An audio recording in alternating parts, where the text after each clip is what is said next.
الفرق بين الفكرة اللي بتنجح والفكرة اللي بتموت مش دايما جودة الشيء يا صديقي. الموضوع ببساطة هو التوقيت أو التايمنج. المعلومة دي أنا قريتها في كتاب زيرو تو 1 لبيتر ثين.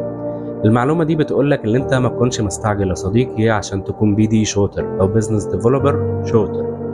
الموضوع ما فيه بيقولك أنا كنت شغال مع سنتين مع الشركة دي أنا عرضت عليهم عرض عبقري مفيش أي بني آدم في الدنيا يقدر يرفضه، ولكن الشركة دي رجعت لي والله احنا مش دلوقتي مش جاهزين اللي احنا نستقبل الفكرة بتاعتك دي، شكرا ما توجعش دماغنا، طيب على السلامة.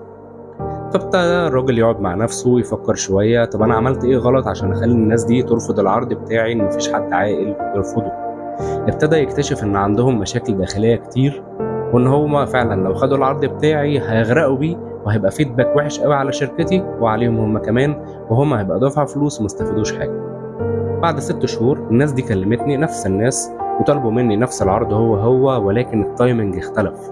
هم طلبوا مني حاجة لما كانوا جاهزين ان هم قادرين ان هم ينفذوها، وبالفعل لما نفذوها الموضوع نجح معاهم نجاح كبير جدا. واللي انت هنا لازم تتعلمه يا صديقي ان التوقيت مهم جدا في اي صفقة، مش في الشغل بس، لا كمان في كل حاجة انت بتتعامل بيها في حياتك.